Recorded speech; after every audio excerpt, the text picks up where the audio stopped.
Welcome to Clearing the Clutter Inside and Out with Julie Caraccio.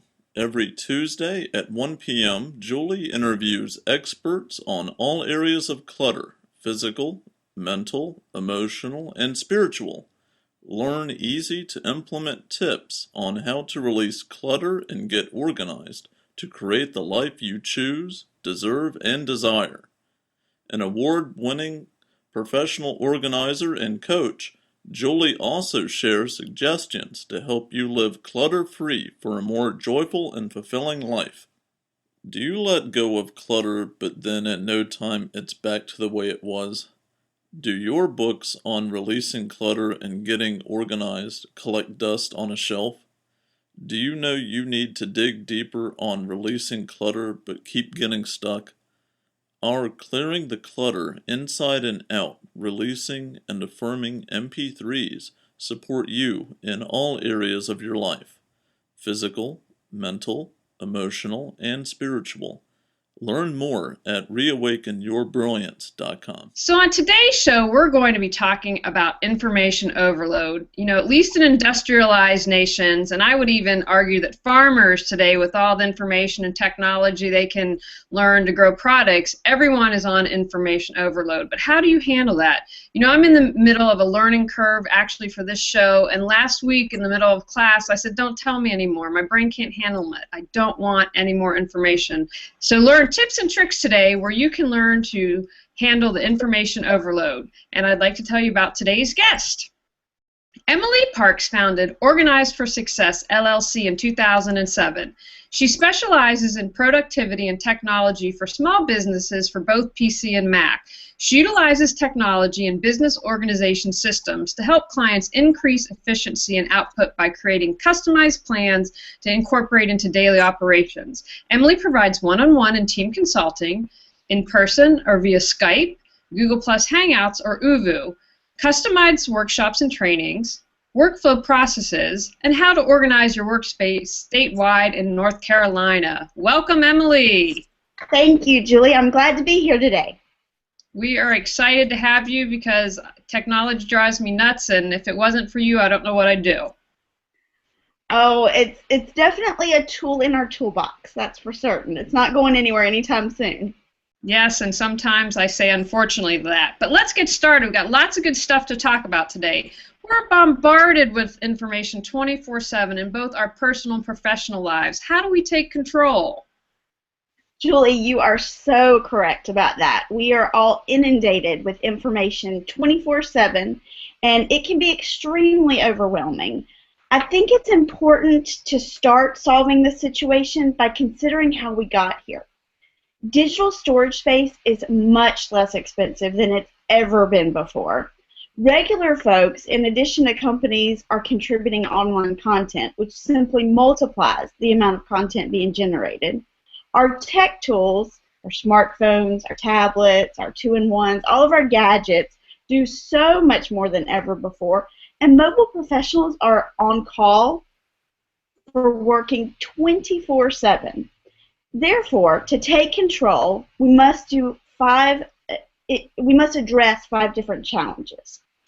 First, we need to cull together or capture all the bits of information that are relevant and useful. Right now, they're scattered everywhere. So culling those together and having one place to reference and resource those is important. Second, we need to organize these contents, grouping like with like, and doing what we can to index the details for later searching. Third, it's really important that we make sure we have enough space to adequately store and manage the contents being retained. We don't want to feel like we're bouncing up against that ceiling and stressing over whether we're going to go over our limit and something's going to get deleted or removed. Fourth, we must address privacy concerns, verifying that we're keeping what's stored in a safe place so it's protected from theft, loss, and any damage. This information is important in our day-to-day lives, and so we want to make sure that it's secure. Fifth and finally, we absolutely must tackle the need for quickly locating what's needed later so that we can see the contents in an understandable, accessible, and usable way, hopefully being able to present and share that information with other individuals. Fantastic. But how do we successfully wade through all of this information? I think the key word here is successfully. Absolutely. I was doing some research, and recently an Android app called Lock It did a research study on people and how they handle their tech tools. They found that the average mobile device user, and this is the average, checks their devices 110 times a day. That includes approximately 23 times a day for messaging, 22 times a day for voice calls, and 18 times a day just to get the time. More and more of us aren't wearing wristwatches, so we depend on our phones, our tablets, things like that for time. In fact, one study participant unlocked their phone up to 900 times in a given day. That's amazing, isn't it? Crazy. Well, to wade through all the information with which we're bombarded, the first step is to turn off the pings and dings and all those notifications that distract us and pull us in 1,000 different directions. This empowers you to be in control of when you handle this information, not just handling it when that person that's sending it out in your direction wants you to handle it. Then be very clear about both your personal and professional goals. Being clear about your priorities and your goals will empower you up front to know how you'd like to use whatever useful information that you might receive, whether you're getting it through an email, social media, a text message, whatever. We want you to be able to clearly focus in on what information is applicable and thereby block out what's really not needed at all. Wonderful, though, you know, I hear they're coming out with, I think I'm saying the proper term, the smartwatch. And my husband's like, oh, I want one. I said, absolutely not. I'm like, you don't wear a watch except when we go out to dinner to a nice restaurant. Like, seriously? Like, and I said, you don't want to be connected. I said, you're disconnected more than I am, and now you want to get this watch. And there's that bright, shiny thing syndrome where people keep seeing people that are out with these smartphone watches where they're looking at it and finding the information right there on their wrist. And sure, it's easy, it's accessible, it's fun, but is it the most productive? Probably not, especially when we're trying to focus on getting things done that are important, not necessarily urgent. Excellent. I'm going to play this back for him so I can say that, hey, I wasn't the one that told you, the technology expert did. So let's talk a moment about storage. How do we easily, and again the key word being easily here, store the information we'll need for later without it turning into yet another form of clutter? Absolutely. Well, we are becoming luckier and luckier in that there are excellent tools available for your mobile devices to aid in this endeavor. For example, using Morning Coffee on an Android device or on Firefox, or using the app Morning on an iPhone or an iPad, or even Flipboard is a great example that works across various platforms where you can determine exactly which communications and which news channels that you want to cross into your space. So you are picking up front which ones you want to appear in this news feed. Unfortunately, a lot of social media tools are allowing the tool to pick what we see. So people are having to be more creative and think outside the box to find these tools like Morning Coffee, like Morning, like Flipboard, where you subscribe to those magazines and you kind of create your own magazine of sorts that could include specific blogs, could include subscription magazines, but actually channels to you that news that you want to. Then you can more easily save what will be needed later into what they call a Read It Later app. Examples of those are Pocket, Instapaper, and Readability.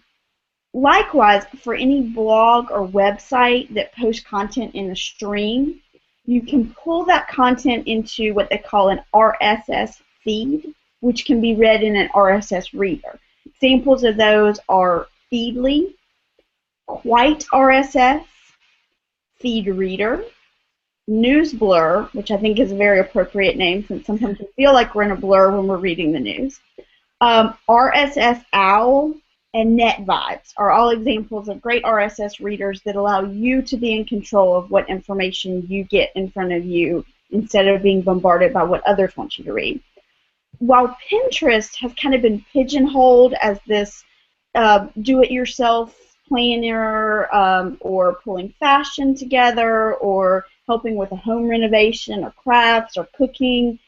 Pinterest can actually be a great tool for storing information that we face daily, basically allowing us to create an image board that we want on a topic we want.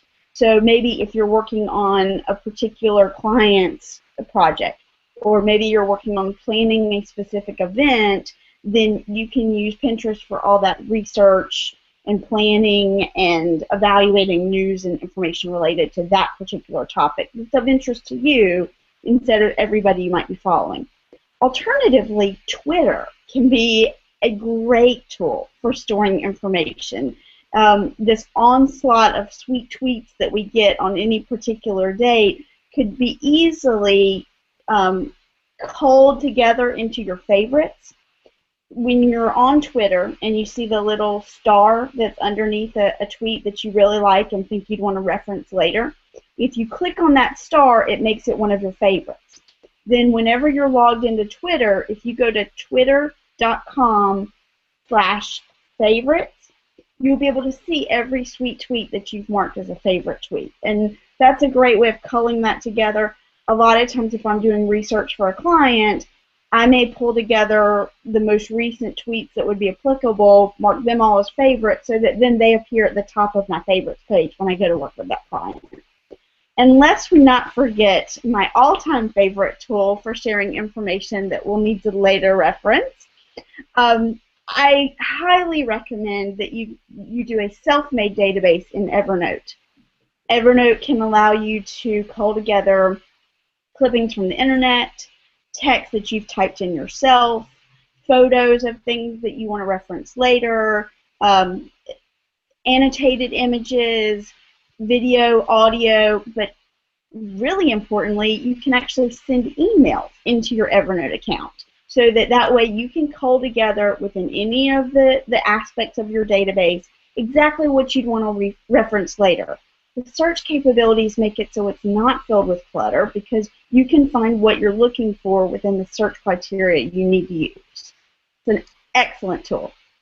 Well, I set up my first RSS feed last week, and I like that. It's an easy ping, but I don't feel overwhelmed. I love Pinterest, and I have yet to try a bad recipe on Pinterest. And what I've used, it's because I took a class, Evernote and Advanced Evernote with you, I now use, what I love is Evernote for my recipes. And I was talking with someone about kitchen organization. I brought up, because she talked about her system that she uses and how all of us have these thousands of cookbooks, but maybe use one or two recipes. But Evernote is great for recipes. I highly recommend. That's, at the moment, really what I use it the most for. Yay, a success story. That's wonderful. It is. Now let's talk about email, because that's a place where we can be overwhelmed. It becomes a blur, and how do we clear the clutter there? Julie, there are tons of great techniques for clearing the clutter in your email. It's definitely an area that is growing in the stress level that it causes for users of email, and we're getting more and more bombarded with messages. There are varying studies, but anywhere from 150 emails a day to 300 emails a day would be what the average executive is receiving. So it's definitely something that requires focus and requires a true effort to make sure that we're clearing the clutter related to email. First, I recommend that you send fewer emails to get fewer emails back. Obviously, if it's something that you need documented, or if it's something that you need to share with multiple different people, email is the best option, and you'll need to stick with sending an email versus other options. However, if a phone call will suffice, give it a try. That way you're taking away that email clutter or any sort of documentation clutter that you would have to later process. Next, how many of us subscribe to different e-newsletters, news emails, all those kind of things? So if it is an e-newsletter that you are not reading, go ahead and unsubscribe from that. It does take a second to go in and go through the process of unsubscribing, but each time you hit that delete key to remove that from your inbox adds up. So the amount of time that it takes to unsubscribe is typically a lot less than the accumulation of every time you've hit the delete button to remove that from your inbox. So just take the initiative and unsubscribe. However, on the other hand, if you do have subscriptions that you would like to keep receiving, consider culling those into what they call a roll-up. It's a kind of a digest of your emails for that subscription that you can receive daily or weekly. And a couple of the more popular options are unroll.me or the Swizzle. So if you search for Swizzle, it'll pull up the swizzle.com, or unroll.me is actually the URL that you would access to set up your roll-up through unroll.me. Third, I recommend that you master the art of creating reference folders within your email management tool. You can more quickly locate a message for later reference when you have a nice balance between having enough folders that everything to be kept can have a home, while on the other hand limiting the number of folders so nothing could be appropriate for more than one of those existing folders. Yes, it can be an art form, and it's definitely a balancing act, but having the right folders, not too many, but just enough, almost like Goldilocks, is definitely something that can help with your productivity in handling email. Then within those reference folders, utilize automated rules to sort your emails into their appropriate homes. It could be that you want to highlight what needs time-sensitive attention. So if you have someone a particular client or a vendor that needs a quick turnaround in responses, you may set up a folder for that particular individual so that when you set up the rule for emails to go in that folder, you know that that needs a response. Or maybe it's so that you can have those e-newsletters that you're going to continue to subscribe to go into a folder where you can deal with it when it's appropriate for you, not on the whim of whoever is sending you those emails. We want to make sure that you call those items for reading into a home so that you read them when it's convenient for you. It's important that you're in control of your email, not your email being in control of you. Finally, and probably most importantly, I encourage you to shift your mentality related to email so that you're no longer, quote, checking your email, but instead you're processing your email. Your inbox should not be a holding zone. When we go in and we read an email and then we come back to respond to it later, we're repeating the time and effort of reading the original message. And thinking about what we're going to reply actually is weighing on us continually between receipt and finally responding. So shifting from checking, where you quickly glance over what's in the inbox, to actually processing those emails, where you do something and you deal with them when you originally read them, will make you more productive in the long run. Yes, developing that habit can be a challenge, and it does require some effort and some time up front, but tasks that take less than 5 minutes should be completed when the message asking for them to be done is initially received. Any tasks that take longer than 5 minutes need to be added to your running task list. Appointments should be moved directly to your calendar. Retention items should be moved to those personal folders. And anything not needed can go ahead and be moved to your trash. That way you can focus your inbox on new things that need your attention when they come in. Excellent advice. I'm in the process of having 4 emails, whittling down to 1 personal and 1 business. And the other thing I'd like to add, I do an annual purge every year, and I know people do different things, but not to forget the email and the computer. Because I thought of you the other day. I was like, oh, thank goodness. I said I've let this slide a little too far, but I'm like, really? You have like 20 of these little daily messages. You've read them. It's time to kind of get in there and do some scrubbing. Excellent. I love your annual purge. I think that's fabulous. But you're right. Making sure that people understand, especially in this day and age where digital is such a dominating communication tool, that those electronic files are just as important to purge as the paper and the physical objects. Excellent.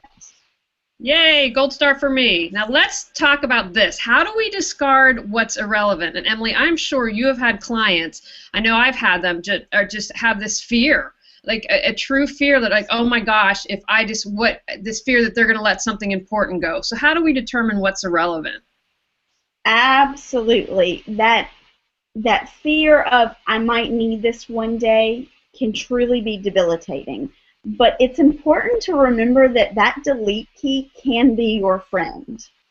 If you get an email that there are donuts in the conference room, it's great to read that and go have a snack, but that's not an email you need to keep.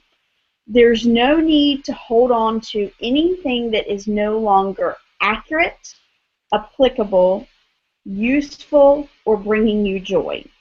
I like to refer back to those 4 qualifications each time I'm going through the editing process. But likewise, there's a big difference between junk that you should never bring into your space to begin with versus trash that you can delete after reviewing it.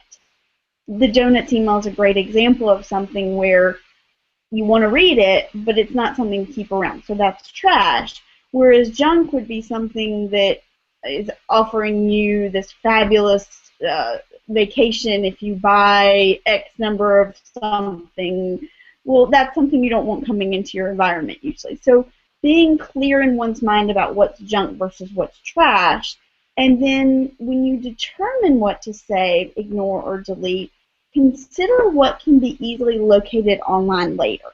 So if it's a bit of information that you can easily find with a quick Google search or by searching your reference articles for that information, there's no need to clutter your space with what you don't need or can just as easily be pulled up online. Fantastic. Now, most of us are collaborating, whether it's working with clients, working on planning an event. There's a lot of interaction. We're not, even though Simon and Garfunkel claim they were a rock and an island, most of us aren't like that. So how can we reduce the clutter when we're collaborating? Julie, it is an exciting time to be collaborating because there are tons of useful apps to boost your productivity and enable sharing information with your team. But the great thing now is you don't have to log into each of those individually each day. Many of those different productivity apps now talk to one another, so you can get the information from several different tools by just logging into one of those apps. This is a great way to streamline your functionality while still enhancing your collaboration. For example, you can cull together documents from various online file repositories like Dropbox, Box, SugarSync, Google Drive, all those different things within CloudCube on Android and Citrix ShareFile Quick Edit on iOS devices like the iPhone or the iPad.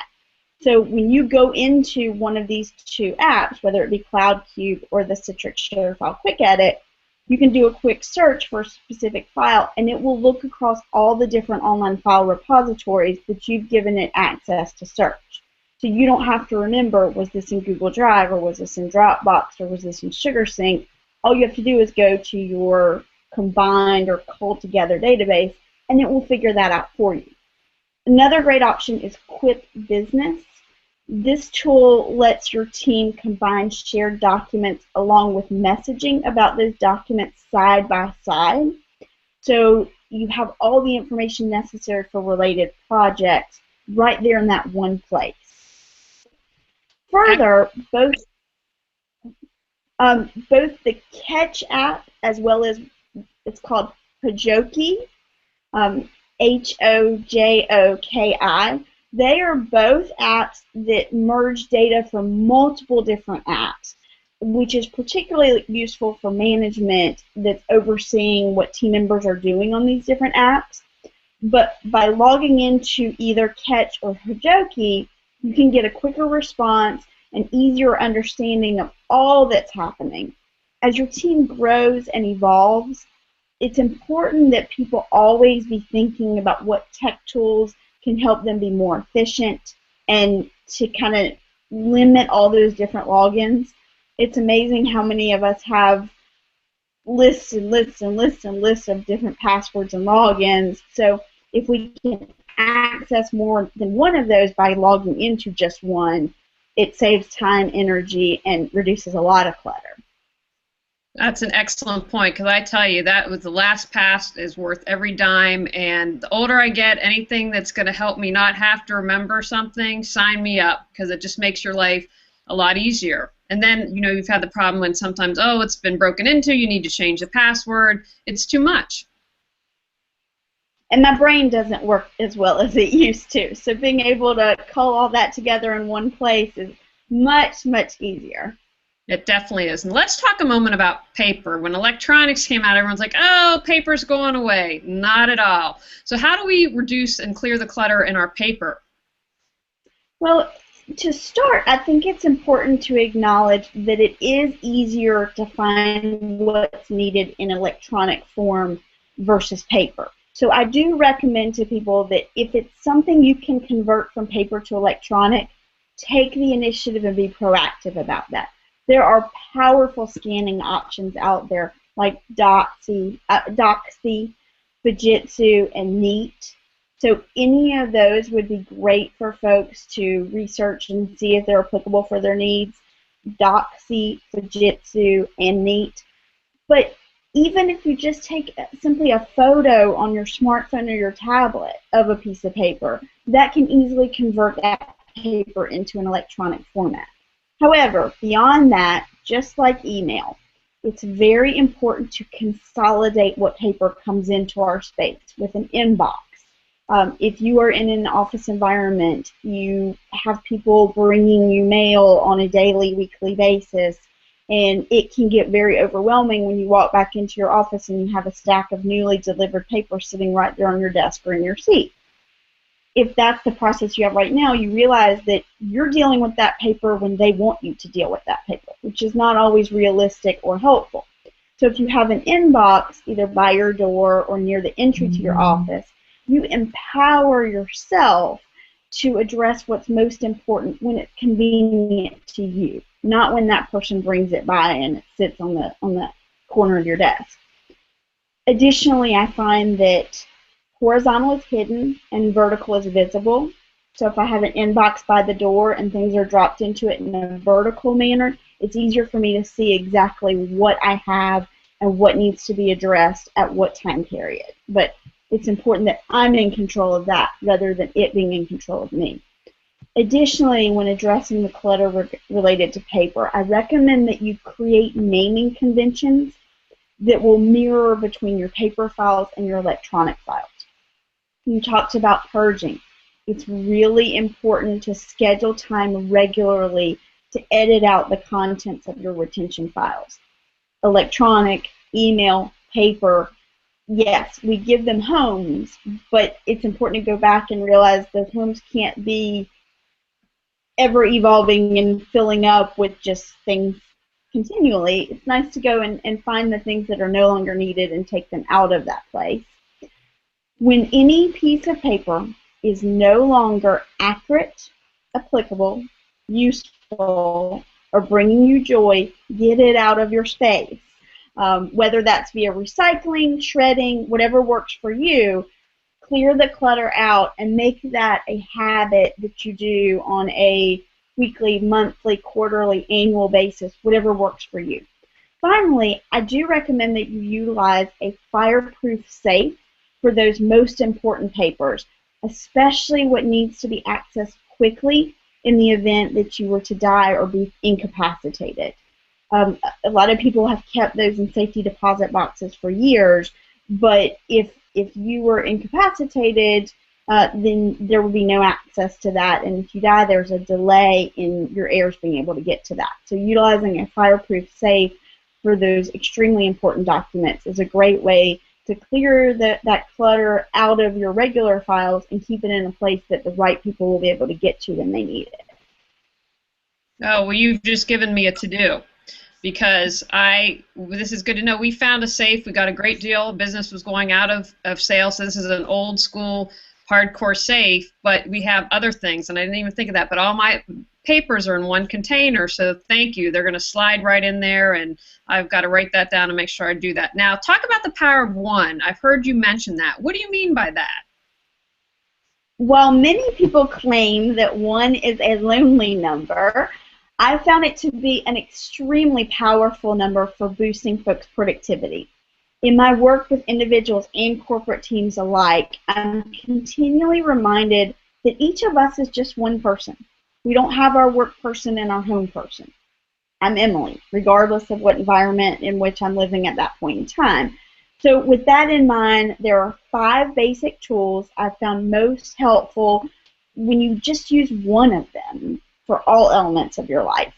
First, one calendar for both your work and personal items encourages you to not double book yourself, and it leads to fewer items falling through the cracks.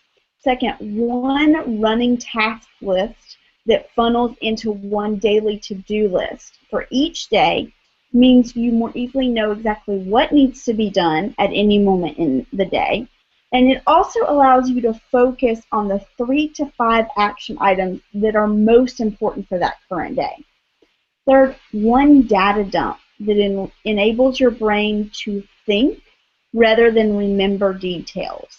It allows you to search just one location for all those notes, research references that you may need. But again, our brains are designed to think, not remember. So there's tools out there, such as Evernote, that allow us to remember everything without depending on our not so predictable or not so reliable brain.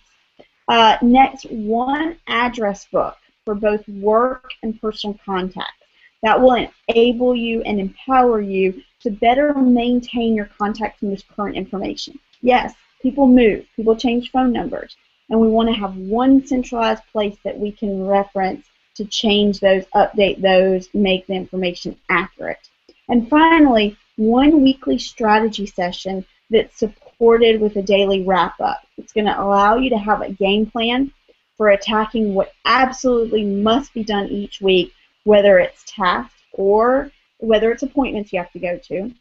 And it's also going to make sure that you schedule into that game plan time to address the important items that might not necessarily be so urgent.